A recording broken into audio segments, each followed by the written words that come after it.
We'll give you a quiz in the chat. Guess that jersey. Guess that jersey.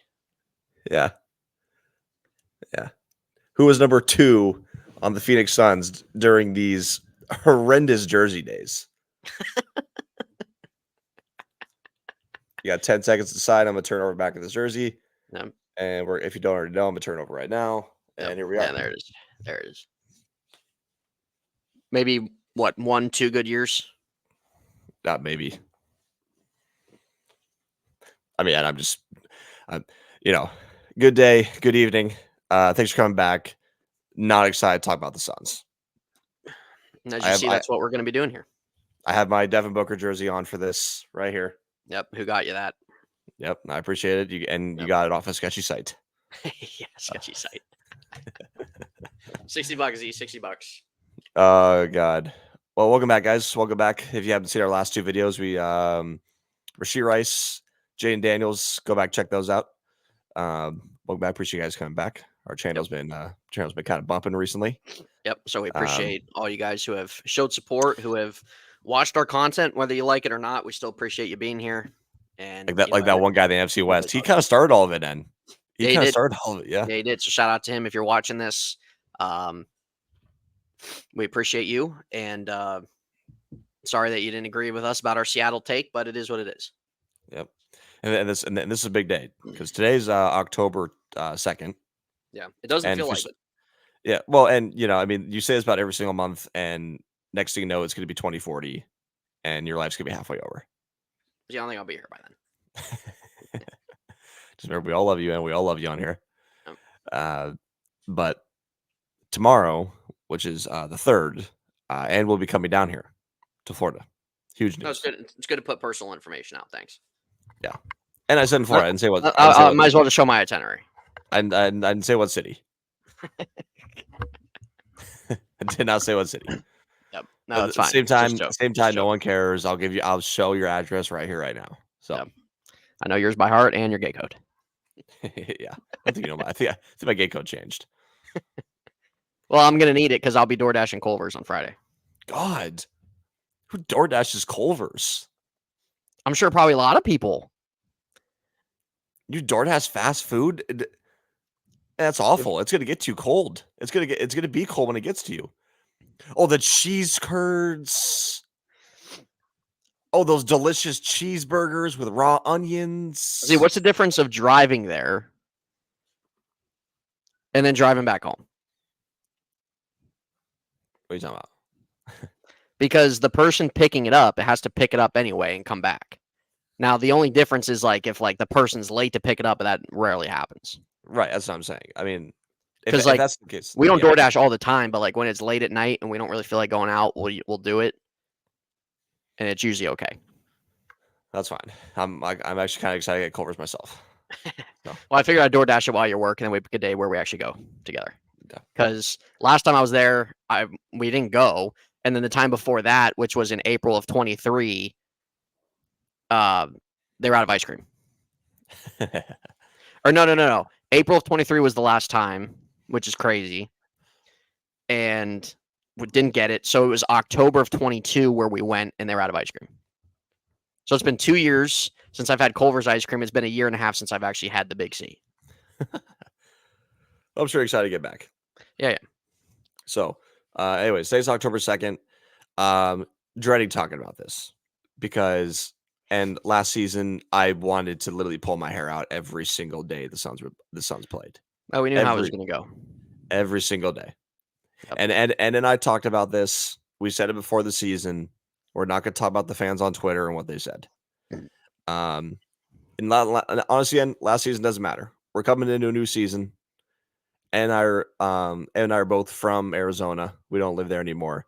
Ed's not a Suns fan. Obviously, I am. I have my Steve Nash jersey right there. But who bought you that? Who bought me that? I can't remember. Was it you? Yeah, it was me. Yeah. Well, it's 8 times my size. I got the wrong size, but it was fine that you hung it up. So. Yeah, no, I just need to put it in a little frame or something. Yeah, you need a frame for it for sure. So we're going to be previewing the Suns season here. Not excited to talk about it. If anything, I'm probably going to get frustrated. Yeah. But it's a new year, it's a new opportunity, it's a new head coach. There's finally point guards on the team. Bradley Beal is still overpaid. Yep. And Nurkic still shouldn't even be on the roster. So, I mean, let's get it rolling in. But I think before we even get into all of this, as I pull up a photo of the Phoenix Suns starting lineup, and how scared are you of this starting lineup coming into the season? Does this lineup intimidate you in any way? Not really, but is this what the lineup's going to be? Yeah. So, who's the new Suns head coach again? Mike something. Mike Budenholzer. Yeah, Budenholzer, whatever. I'm just call him Mike. Yeah, he confirmed this is the starting lineup here. So Tyus Jones will be the starting point guard. Grayson Allen will be coming off the bench. Yeah, so this should be the starting lineup going into. This is the right decision. Yes, it is. This is the right decision. I said after the Suns season and during the offseason, you guys can go back, look at some of our videos. You're probably not interested, but if you are, they're there. That the Suns needed to go out and get a point guard. Yeah. Devin Booker, point guard, does not work. Awful. Even Beal, too. Even Beal. And Bradley Beal. They are not guys that run the floor. They are guys that are off ball. They are guys that thrive on the wing. They're not guys that are running the offense. They're not guys that are pass first guys or anything like that. You needed a guy that was going to facilitate. You needed a guy that was going to run whatever offense Mike Budenholzer was wanting to run. And it wasn't that you needed to go out and go get James Harden or go get Russell Westbrook or go get frickin' LeBron or whoever the heck was out there that people were talking about. You needed to go out and get a point guard that was a guy that made sense to what you wanted to do, but a guy that was going to be pass first, that was going to get the ball in these scorers' hands. Probably a guy that has some experience. And Tyus Jones is a guy that kind of fits that bill. He's primarily been more of like a number 2 point guard on most teams, but he's a guy that is capable. He's a guy that is a smart player. He has had some success, some relevancy in the NBA. Not an all-star guy, but they didn't need to go get an all-star guy. They need a guy that was going to play smart, not turn the ball over, get the ball in the playmaker's hands, and run the offense. And Beal and Booker are not guys that do that. They're not that. So that is a big takeaway from their starting lineup compared to last year. Z and I will go over their bench, but with the new head coach, Mike Budenholzer, Z and I knew that Vogel had to get canned. Didn't like the hire whatsoever when it started. No. He's a defensive mind. They're not a team that's defensively anchored. He's bounced around too much in the league. And we saw it play out of it not being a fit. So now you bring in Mike Budenholzer, who has won a championship in the 2020s, who has an offensive play style, coaching style, I should say. And I feel like more guys are going to be bought in because of this guy's recent success with Milwaukee. Milwaukee never, I still don't really agree with them firing him when they did. And then they hired Adrian Griffin, and then Doc Rivers comes in the show, which that's another conversation. But, he was pulling strings to get back into coaching. 100% he was. Guarantee he was contacting Adam. Adam made some contacts to Milwaukee and was like, hey, Doc's out there. We know you have Adrian. Just, you know what he's meant to our game, what he's meant to our league all these years, blah, blah, blah, blah, blah. Adrian gets canned, and then you have Doc Rivers, the most overrated basketball coach in NBA history. In there. History of the game. I don't care what anybody said. And this conversation really pisses me off that we're not going to talk about. It was a joke because at the time, the Bucks were the number 1 seed. The Bucks were the number 1 seed. When they terminated Adrian Griffin. There's not one singular person that can give a good take to that. And if nobody's gone for Doc Rivers. Guy should have been out of the league probably 10 years ago. 100%. 100%. So that's a whole nother debate conversation for another time. I think more people than not will agree with that. But the Suns did the right thing getting a new head coach. We'll see how this pans out, but I'm more confident. And I say this from an outsider, not as much of a fan. Like I want them to do well. They'll always have my support. But I hope that this is something that pays off for them. It can't get any worse than Vogel. I've never been a Vogel fan. He had some good times in Indiana back then, 12 years ago. Oh, it can get worse But than Vogel. well, that's true. It can. Let me take it back. It can get worse than Vogel. But in terms of the Earl Watson. modern roster, it was a horrific fit, and it was just bottom barrel. Nobody was bought in. Nobody was listening to what he said. Didn't have control of the locker room. Didn't have control of the guys. Couldn't run an offense that fit what these guys did. So Budenholzer, I think, gives a lot more confidence because he is an offensive guy. He has run NBA offense in the 2020s. He's won a championship in the 2020s. I think guys will buy into that this is a coach with recent success, with a resume. So we'll see. We'll see how it goes. Yeah. I mean, I kind of like Frank Vogel as a coach, but I mean, he just doesn't fit the Suns. Doesn't fit the Suns. See, the guy's pissed me off since the Lakers. Maybe even before then. Yeah. Yeah. Just hasn't fit the Suns. I'm sorry. That's the way it is. Are you gonna share what I'm trying to show here? Oh, I didn't see it. Yeah, I actually didn't. But what? Yeah, why is it showing up like that? Just half the video being cut off. Anyways, yeah, it's definitely the right coach to hire for sure. Coach Mike, but and the whole point of this conversation though, which like I know it's a team game, but are we really gonna sit here and say that Tyus Jones is going to turn the Suns into a contender? No. Now, okay, let me put that a different way. I'm not sitting here saying that Tyus Jones is going to come in and be a superstar point guard that's going to facilitate the ball better than Steve Nash did in his day. I understand it's like a position thing, and it puts players such as Booker and Beal in a position and in a case where they play better than what they did last season. Not Beal running with the ball up the court, not Booker running with the ball up the court, and definitely not Nurkic running with the ball up the court. God, if I ever and anytime I see that, I just want to turn off the TV. Yeah, it's just horrendous. It's just horrendous. I'm cool with it every once in a while, but we all know, and I know people go away from it nowadays. It's like fullback in the NFL that every NBA team should have a point guard. That's not the way it is nowadays. That's not the way it is. And that's the way basketball has evolved. That's okay. But a lot of teams, and I probably will say every single team needs a point guard that can do this. Does Tyus Jones fit that mold? Absolutely. Is he a superstar? Absolutely not. Is he going to be an all-star? For sure not. But I think he's going to fit the team well, and I think he's going to be the starter the rest of the season. They also signed Monte Morris. I think that's his name, which he's going to come off the bench. So that's two veteran point guards who know how to facilitate the ball. They're not like high scorers, really. They're not going to be coming down the court and ball handling like James Harden does, or driving to the rim like Russell Westbrook does. Crossing over, being all fancy. White Iverson. You're not going to be. I've been seeing ball when I was young. No, but they're not going to be doing that. Thank God. You didn't make the freshman team. It's politicsy. But and obviously ET made it. Explain that one. Yeah, ET.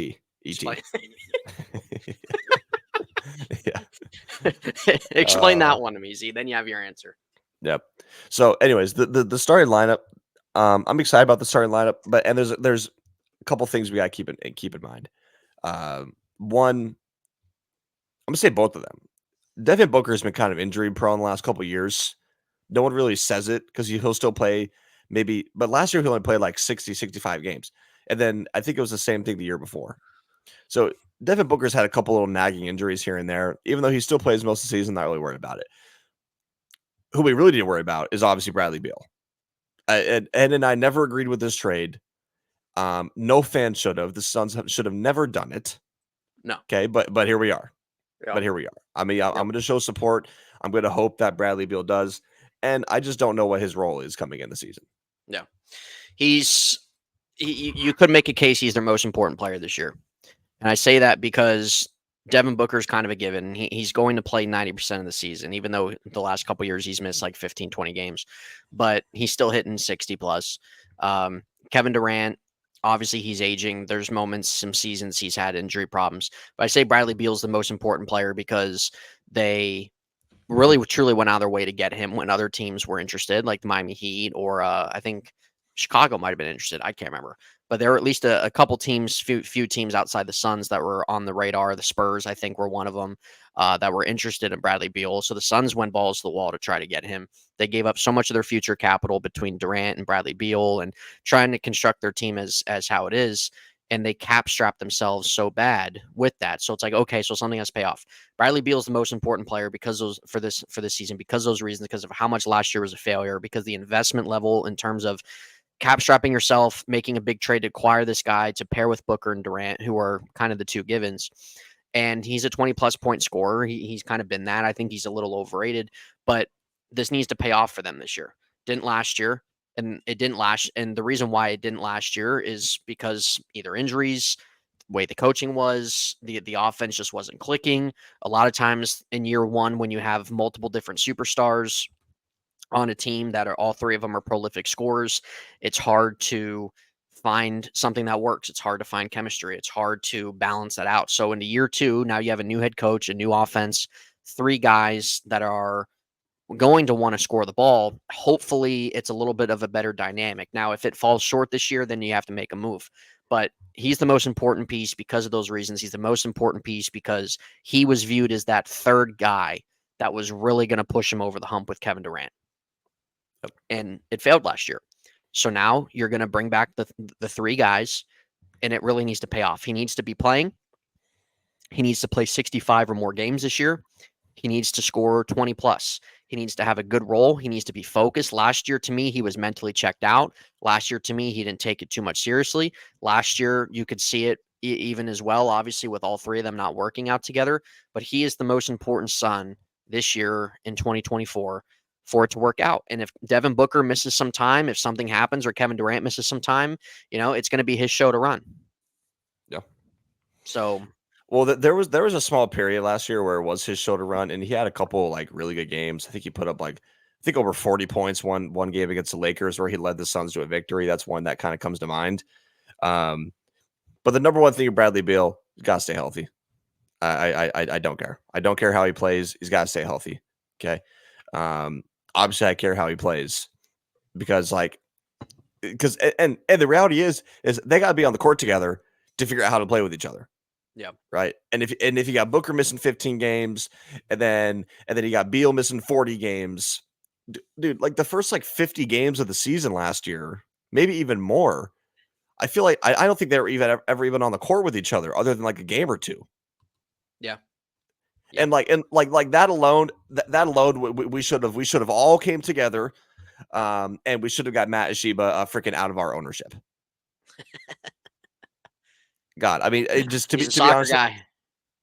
To be honest, I mean, he's the one that's caused all this. What's funny, I'm not going to talk crap about the guy because I actually kind of like him, but he doesn't know anything. He doesn't know anything about basketball. James Jones is an okay GM, okay, and I've said it over and over again, and I will continue to say it to this upcoming season. The Suns and their fan base have fell into the NBA 2020 era trap of loading up your team with superstars and giving up on your future just to fully go for a championship. When by the way, you already had a championship caliber team. Yeah. Let me just throw that out there real quick. Yeah. Yeah, they But did. now here we are. We're coming into year two. Yep. I'm going to be critical because last year was miserable. They put up no fight against the Timberwolves in the first round. And we all know last year, even I can't even remember what their record was. I think they won 49 games, something like that, around that territory, which is obviously a solid record. But with the talent they have, that's an awful record. Yeah. And then I don't really need to talk too much about like Durant and Booker. The two of them complement each other pretty well. This is why we're talking pretty heavily on Bradley Beal, because where does he fit in with this? And I just hope at the end of the day, all of this doesn't put too much weight on. That's what I'm saying. I hope this doesn't put too much weight on Tyus Jones' shoulders. Like, what is this guy's role going to be in order that all these guys get the ball? Well, he's going to have to be a leader. Yeah, absolutely. And being a veteran guy, like the Suns have more of a veteran team with Durant and Devin Booker's in year 10 or 11 now, right? Yep. Devin Booker and Tyus Jones coming into year 10. Year 10. You have Bradley Beal, who's a veteran guy. He's 32 years old. So this isn't like a young team. Like this is a team that I don't want to consider them old, but this is a team of Yeah, they're guys not that young. They're not yeah, young. they're not young. Grayson Allen's been in the league for a while too. So he's gonna be your lead guy off the bench. Monte Morris has a little bit of experience with point guard. Even Nurkic isn't necessarily a young buck himself. So I you can have I a can tell lot you of right now, guys. real quick. I can tell you right now. Josh Okogie going in on year 7. Bol. We all know how Ann feels about Light him. bulb. He's going in on year 6. Who's this? Is Mason Plumlee? Is that who it is? Yeah. Year 12. Monte Morris, year 8. Royce O'Neal, can't forget about him. Oh my god. My least favorite son on the roster currently. Royce O'Neal, year 8. Nurkic, year 11. Grayson Allen, year 7. Tyus Jones, year 10. Devin Booker, year 10. Bradley Beal, year 13. And Kevin Durant, which is crazy, year 17. So, and Yeah. that means the youngest player, other than a couple rookies that they have on the roster, which I'm actually kind of excited for them to keep. Thank God. Kind of excited to see Ryan Dunn and want to actually see some development on this goddamn team. Yeah. That would be the youngest one. That would be I've been like saying on there, so I'm just gonna say Bobo. Yeah, light bulb. Yeah. Well, so that's the thing about them is that they're pretty experienced. They have guys that have been around. They have some guys that have been in finals, that have been in playoff situations, which is good. You have a championship coach from 2021 who beat the Suns. So those are great things to have. Tyus Jones is going to have to be a guy that doesn't turn the ball over much. He's going to have to be a guy that provides leadership because even though you have Booker and Durant, Kevin Durant's not a leader. I'm sorry. He's not a leader. He's not a leader. He's not an example. He's a guy that's there. He's a great player. He's a top 15, 12, whatever you want to rank him. He's one of the best to ever do it, but he's not a leader. Bradley Beal's not a leader. Devin Booker, I think there's some leadership there, but Tyus Jones is gonna have to be a guy who's been in the league for 7 years or so. He's gonna have to step up in a leadership role at point guard. He's gonna have to take command of an offense, of this offense with 3 really good scorers.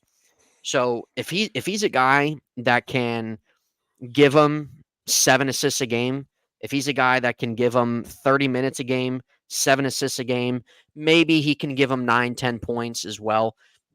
I think you'll definitely take that for sure. But Yeah, I mean leadership, offensive proficiency in terms Kaminsky. of like look over his turnover ratios and everything like that. If those are in the positives, then I think the Suns would take 10 points, 7 assists, a positive turnover ratio. I think that they would take that. And Tyus Jones can play some okay defense. So if they can get that out of him, I think that they would definitely gladly take that at their point guard position. And one thing we can't ignore with the Suns, the past multiple seasons, is how miserable their bench has been. And I will say, I Yuri didn't see the Tanabe. vision. I didn't see the vision at the start of the offseason, but now looking at the bench, I'm confident because like re-signing Royce O'Neal, bringing in Monte Morris, elevating Bol's role because he should have had a higher role last I season. agree. He should Um, be the starting center off the bench. yeah, and then also, I mean, maybe Mason Plumlee as a backup center, and as I say, I want to see Grayson Allen, of course. So Yep. like that's honestly like a pretty solid number 2 unit. If you're talking about Monte Morris, Grayson Allen, Royce O'Neal, Bol, Mason Plumlee, that's a pretty solid unit. Didn't they bring back Like, Damian Lee? yeah, I think so. Yeah, Yeah. So I thought then they like did. Damian Lee, and then so as I said, like you got to wonder where like Ryan Dunn, their rookie, and they have another rookie where they factor in. Honestly, that's fine. This is how you should do it if you have a first round pick that's trying to develop. Yeah. Have him be on the roster, but slowly in the season develop him in. And that's Right. what I'm confident Coach Mike will do. Sorry, I didn't realize it stopped. That's what I'm confident that Coach Mike is going to do for the Suns this season. I think he's going to be so much better facilitating a lineup together and modifying it as the game goes on because there's going to be some games then where Bradley Beal is maybe playing like ass, Mhm. or maybe Nurkic is playing like ass, and they're going to put Grayson Allen in late in the fourth quarter. They Right. might put Plumlee in late fourth quarter. Might put Bobo in late fourth quarter. So, Till he makes a mistake and just yeah, yep. Freaking brain, yeah, you brain know. brain. Yeah, brain. So I like Bol as a backup guy. I do. He just he gets some flack sometimes.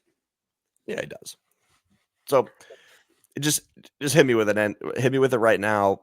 Your Suns record regular season prediction. Don't give how far they'll make in the playoffs. You can if you want, but go ahead, give me a regular season prediction. How many games this team is going to win? Well, I'm confident in the coach. I like that they got a couple point guards. They have a starting point guard. It seems like they actually kind of have a direction with their current roster and their current lineup. Yeah. So I'm still skeptical in terms of Bradley Beal's health. Skeptical in terms of all three of these guys being able to really play to their potential together. I'm not quite sure we're going to like fully see the potential together that we feel like in our minds as fans that like we could picture out. But I do think that things will be better on the court for those guys. I think their Yes. offensive production will be better. Um, so I think that this team's going to have more success than they had last year. I think that that with Budenholzer leading and their current additions and roster constructions and having a year under the belt with kind of your quote unquote big three, I think that this is a team Z that could have a better playoff run than they had last year. I'll say that. I think that they're a team that could maybe be like a 4 or 5 seed. I think that they're a team that could have a better playoff run than they had and maybe make a deep push. I'm actually confident that. And I'm confident that because they have a year under their belt together. Usually the second year, usually when you bring, especially in the NBA, when you bring top talent together, usually that first year is a struggle. And I don't mean a struggle in the sense where like they missed the playoffs, but usually year 2 and year 3 are kind of really your prime years with whatever superstars you have. So I'm confident that year 2 will be better. Confident that having an offensive coach and a championship caliber coach in the 2020s will do them well. And having a couple veteran point guards on this roster to balance out this team and actually bring some structure, I think Yeah. will be a lot better. Now, do I think they'll be the best team in the West? No, I don't. But I think that they could be around being around a 4 seed. And I think actually that they'll have a better chance of making a playoff push.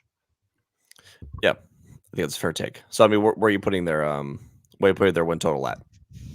I'm gonna say I'll give them 52 wins. I'll give them 52, 53 wins, and they'll be like a 4 or 5. I think that's fair. I think that's where I was going to put them at too. Yeah. At the end of the day, I just want to see the Suns do well. We got so close to a championship a few years back, and but the fact that it was only a few years back, and it seems like it was a decade ago, is all you need to know about the way the Suns have configured their roster since that day. So, and I'm going to put them roughly around the same mark, 52 wins. I think that's safe. I'm not going to go anymore. Yeah, I think a 4 seed is fine because I'm not going to sit. I'm not going to sit here right now and break down the rest of the West with Nurkic being miserable coming back into the country. And The then guy hates season starting back. yep, that guy makes $30 million and he hates it. Yeah. Karl-Anthony Towns traded from Minnesota, so yeah, I don't know, but I hope you guys enjoy that one. I know this one was exclusively just about the Phoenix Suns. Pretty short and sweet to the point. Like, so we're kind of hitting our goal of our time videos. No more probably 45 1 hour videos anymore in the future. Yeah. Yeah. This one, as you guys see, are probably gonna be around the 30-minute mark, just going a little bit more in depth with this kind of Suns structure breakdown heading into their season. But you guys are probably going to be seeing about 15, 20 minutes as kind of the prime slot. You might see maybe 25 or like with this one, 30 if it's really in depth, really deep. So that's going to kind of be the new pattern. As we said before, with NBA starting, you'll see some NBA news and news topics on this channel, NFL news topics on this channel, some Black Ops 6 gameplay when that comes out. You're going to still see some glimpses of college football. But yeah, so if any of you guys watching, if you're Suns fans, let us know in the comment section your thoughts on them this year compared to last year, where you think that they're going to be at, their season predictions. If you're not Suns fan, if you're NBA fan, still comment, like, everything like that. This is also a place for you guys as well because there will be some NBA discussion on this. But Z, anything else for we get out of here and say goodbye to the audience? Oh, appreciate you guys for the last week or so. Videos have been hot. And I will. I don't know if we'll share. We're not vloggers, but maybe we'll share some content. that when we're down here in Florida. Yeah, we'll be seeing that guy before you know it. So Yeah, and that's my dog. His name's Tito. If nobody knows, if I anybody's think new we'll to the just leave it channel. on that. So if you guys see that that's a tongue that is going to be getting smacked in probably the next day or two. Yeah, good. Just leave it on that. They got our channel reported. Yeah. Oh God. Again, that just Oh man. tongue does not fit his mouth. I don't know. No, it doesn't. No, It's it doesn't. humongous. It's just humongous. So, and it'll be excited to see him. Tito's one of the OGs here in Florida. And he'll be waiting. The guy's one of the most selfish animals in the wild. Yes, he is. Doesn't care about anybody else. Doesn't care about anybody else but himself. So, Yep. we appreciate Don't you feel guys bad so for him. much. We hope you guys enjoyed this video. We appreciate the support helping us continue to grow, and we're going to leave you with Barry. We'll see you guys next time. We'll see you guys next time. Barry, Ferry, Dairy, Jerry.